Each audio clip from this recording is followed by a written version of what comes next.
Assalamualaikum warahmatullahi wabarakatuh. Perkenalkan, nama saya Firlia Alindita. Saya dari Universitas Muhammadiyah Surabaya, dari Prodi S1 Manajemen Sore semester 6.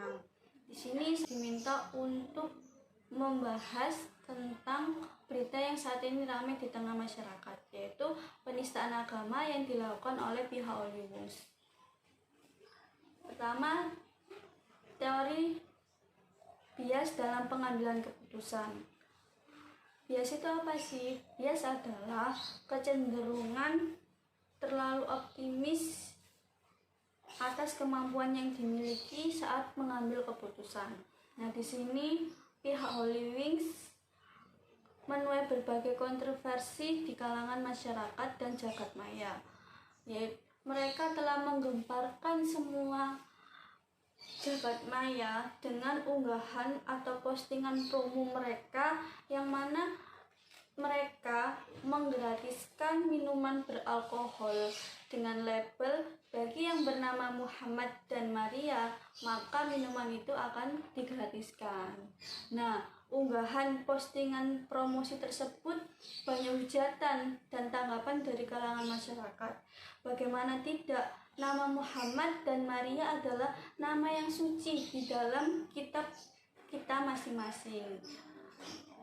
Kita sebagai masyarakat merasa dihina karena nama Muhammad itu adalah teladan yang baik buat orang Muslim, dan Maria adalah teladan yang baik untuk kalangan Katolik Nasrani.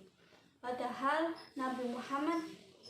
Muhammad dan Maria ini tidak mengajarkan kita untuk minum alkohol. Nah, sedangkan pihak Hollywings mencantumkan nama Muhammad dan Maria ini sebagai label di dalam minuman beralkohol mereka. Selanjutnya saya diminta untuk menganalisis dalam Six Thinking Hat, 6 topi pola pikir. Yang pertama ada topi hijau. Topi hijau ini diartikan sebagai keunikan, yaitu melahirkan inovasi-inovasi kreatif. Nah, di sini mereka membuat konten-konten tersebut tujuannya yaitu untuk menarik pelanggan mereka agar datang ke outlet Hollywings, khususnya di outlet yang pendapat penjualannya di bawah 60%. Nah, mereka berhasil dengan inovasi dan ide kreatif mereka berhasil mengundang masyarakat untuk mengetahui tentang Hollywings tersebut, yang asalnya dulunya nggak tahu apa sih Hollywings itu, dan sekarang mereka berhasil menggiring manusia untuk mengerti, oh Hollywings itu ternyata ini. Akan tetapi menggiringnya, dia terkenalnya dengan kejelekan, yaitu atas penistaan agama sekarang ini. Lalu yang kedua, topi merah. Topi merah diartikan sebagai emosi dan amarah, yaitu mempertimbangkan segala sesuatu berdasarkan emosi. Nah, untuk kalangan masyarakat jelas mereka sangat terganggu. Bagaimana tidak, pihak Hollywings telah memakai nama Muhammad dan Maria sebagai promosi minuman beralkohol mereka, yang mana nama Muhammad dan Maria ini identik dengan agama Islam, dan nama Maria ini identik dengan Katolik Nasrani. Selanjutnya, topi kuning. Topi kuning ini diartikan sebagai optimis dan percaya diri. Nah, kalau dianalisis dengan topi kuning ini, pihak Hollywings tidak bermaksud untuk mengaitkan unsur agama ke dalam promosinya. Ya, mereka cuma beringinan. Mereka cuma beranggapan bahwa aku mempromosikan alkohol ini tujuannya agar outletku itu rame, agar orang-orang itu bisa datang ke sini dengan minum yang gratis gitu. Akan tetapi inovasi yang mereka buat ini salah. Sebaiknya kalau kedepannya seperti ini, supaya sebelum promosi itu diunggah di sosial media, alangkah baiknya dikoordinasikan dengan semua timnya, termasuk manajernya, agar tidak kesalahan seperti ini. Lalu selanjutnya yaitu topi hitam. Topi hitam, warna hitam ini identik dengan sebagai warna suram, yaitu diartikan sebagai melihat sesuatu dari sisi buruknya. Nah, jelas ini penistaan agama. Bagaimana tidak? Mereka pihak Holy Wings menggunakan nama Muhammad dan Maria, yang mana kedua nama tersebut sangat dimuliakan di dalam kitab suci. Untuk itu mereka harus bertanggung jawab atas perbuatan yang mereka kerjakan. Lalu selanjutnya topi biru. Topi biru ini identik dengan warna langit, itu merujuk pada proses kontrol. Nah, di sini pemimpin Holy Wings harus bersikap adil, yaitu dengan mengetahui bahwa stafnya telah teledor atas apa yang dilakukan, yaitu dengan memasukkan nama Muhammad dan Maria pada minuman beralkohol. Karena dengan sikap seperti ini akan mengembalikan nama Holy Wings kembali. Jadi pihak Holy Wings, koordinator atau pemilik perusahaan Holy Wings ini diminta untuk mengakui atas kesalahan yang telah dibuat oleh stafnya, lalu bisa meminta maaf kepada publik agar mengembalikan nama baik Holy Wings tersebut.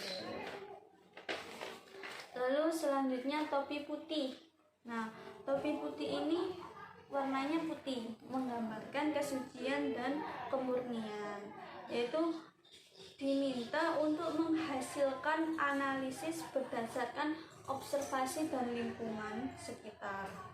Nah, faktanya cara Holy Wings membuat promosi minuman beralkohol menggegerkan masyarakat. Bagaimana tidak, mereka mencantumkan nama Muhammad dan Maria pada produk mereka. Nah, solusinya mereka minta maaf dan mengikuti jalur hukum yang telah ditentukan. Lalu sebagai pertanggungjawaban untuk jalur damai, mereka bisa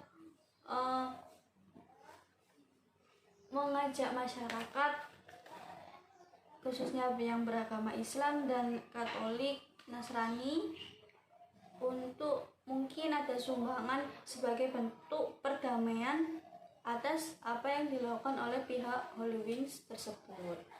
Lalu yang ketiga, perspektif tentang Batna dan Zopa. Yang pertama, Batna. Apa sih Batna itu? Batna yaitu best alternative to a negotiation agreement, yaitu alternatif terbaik yang dapat dilakukan saat bernegosiasi, yaitu plan B. Misalnya ketika minta maaf, masyarakat masih tidak terima, ya pihak Holy Wings harus tetap mengikuti jalur hukum tersebut, mengikuti proses hukum yang telah ditentukan. Lalu ZOPA yaitu Zone of Possible Agreement, yaitu zona bertemunya kesepakatan. Dan di sini misal kesepakatan yang telah ditentukan yaitu dengan jalur hukum terkena pidana sekian, ya sebaiknya tetap mengikuti taat atas peraturan yang telah ditentukan. Nah, pendapat saya yang bisa dilakukan pihak Holy Wings selain meminta maaf, yaitu menyerahkan stafnya yang bersalah ke proses hukum, lalu memberikan sumbangan kepada kedua agama sebagai rasa perdamaian atas apa yang dilakukan oleh pihak Holy Wings tersebut. Lalu selanjutnya RCA, Root Cases Analysis. Di sini saya akan menganalisis tentang insiden turnover karyawan. Nah, RCA itu apa sih? RCA adalah sebuah alat kerja yang sangat berguna untuk mencari akar masalah dari suatu insiden yang telah terjadi. Nah, ada 5 cara yang bisa dilakukan untuk menganalisis RCA ini, yaitu yang pertama, mengidentifikasi masalah. Yang kedua, kumpulkan data. Yang ketiga, mengidentifikasi penyebab. Yang keempat, mengidentifikasi masalah. Dan yang kelima, mengimplementasikan solusi tersebut. Baik, di sini saya akan menjelaskan satu persatu. Mendefinisikan masalah. Yang pertama, mendefinisikan masalah. Di dalam turnover karyawan ini, yaitu proses identifikasi masalahnya, yaitu proses keluar masuknya karyawan di suatu perusahaan.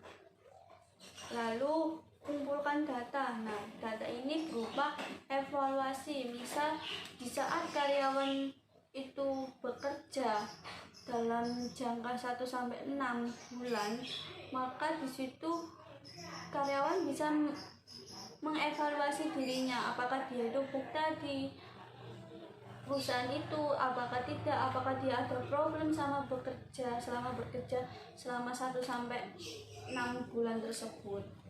Lalu mengidentifikasi penyebab masalah.